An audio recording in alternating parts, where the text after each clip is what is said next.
should mention that I was actually one of just two people who led the effort in Marshfield. The other is Bill Stanton, who's the chair of the head of the Watershed Association, or the South River Watershed Association.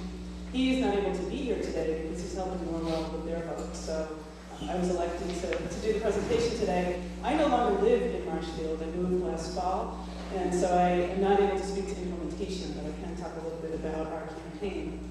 And what I'm going to do is go very quickly through some information about Marshfield just to give you context, and then I think talk more about what we did in our campaign, what we didn't do, what suggestions that I have for those of you who are doing campaigns in your communities.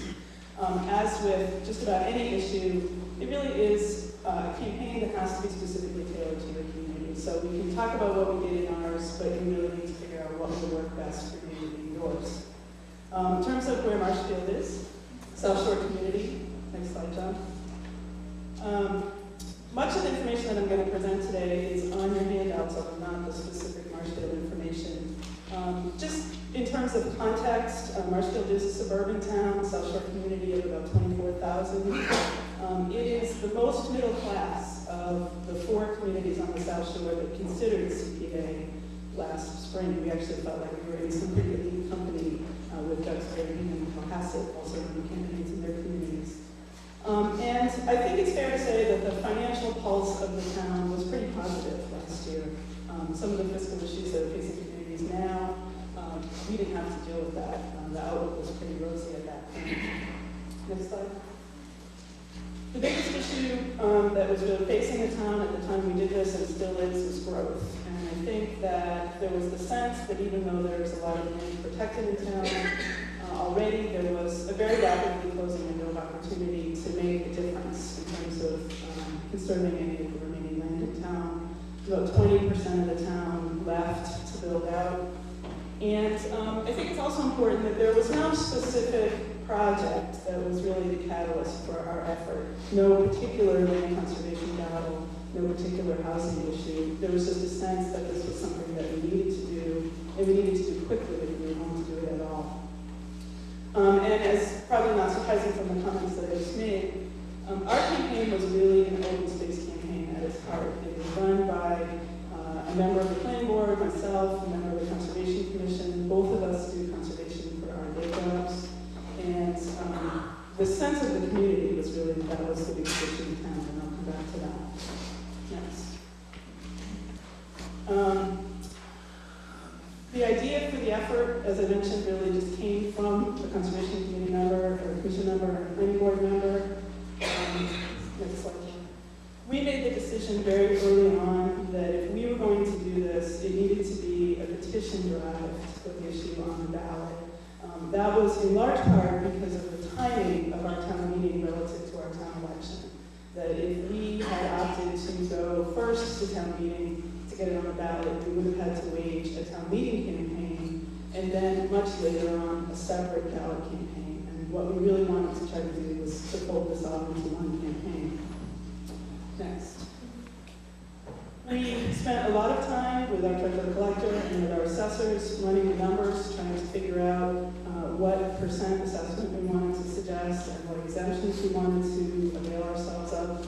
There was some sentiment from the selectmen that they wanted us to do something less than 3 just to look good. And we really worked through the numbers, tried to think about what the voters would accept in terms of additional surcharge, how much their taxes would be going up, what amount seemed like the amount that we needed to do the work that we needed to do in town, and what amount of money in total would be acceptable to people in terms of money to do for projects. Next slide. In terms of revenue, this is what we projected from the 3% surcharge from the 2 exemptions. Next. And as I mentioned, the campaign really was focused on open space. I think the historic preservation community in town, both the Historic Preservation Commission and the Society, were supportive. They had not had a lot of money in the past, and they really saw this as a potential opportunity, but they did not lead the charge. To the extent that we had opposition in town, it came largely from the folks who were concerned about putting tax dollars toward housing because of the rapid growth rates in town. Next. Actually, if you want to click on one. I think, next slide. Oops, I'm sorry. terms of your own campaigns, I think that it's really important to take a good hard look at whether the time is right for you in your own communities to undertake a CPA campaign.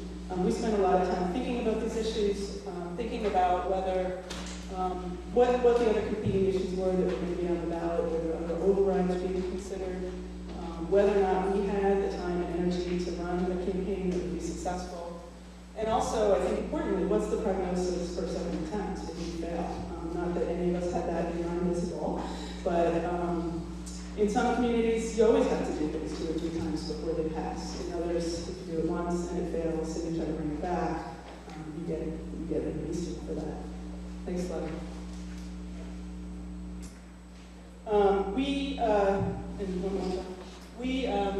As I mentioned, spent a lot of time thinking about what mechanics were best for the community, really ran the numbers with the assessors to see what would work for Marshfield next.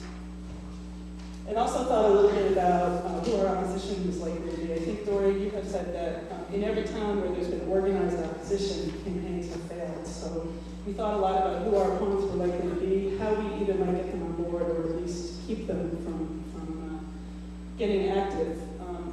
Notably, I think we had no organized opposition in Marshfield in our campaign, and I think that was really important. We certainly did have opposition, but they were not organized. Next.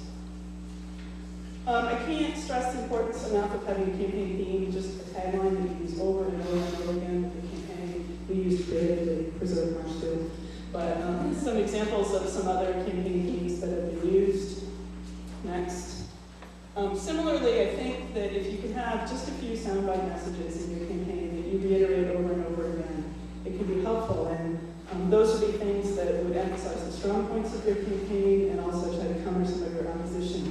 Some of the ones that we use over and over and over again in the campaign were that the average homeowner would spend less than $50 a year in terms of additional taxes, the town meeting would determine the expenditures from the fund, and that affordable housing didn't necessarily have to be new construction, because as I mentioned, that was an issue for us. Also that there was a recognized need for senior affordable housing and stress that that was something that we could use the funds for. Next. In terms of elements of the campaign, we looked at the election date and we worked backwards. We actually developed a calendar, everybody on the committee had it, all the things that had to happen before the next election. We had actually a fairly small committee. We had about a dozen to 15 folks that were involved in the campaign. We did have representatives from all 3 interests, but again, the open space group tended to dominate. People that really were willing to work. We didn't want hangers on, we wanted people that would work. The act is very complicated, and I think it's really important to have at least a couple members of the committee really understand the act and can respond to questions that get raised.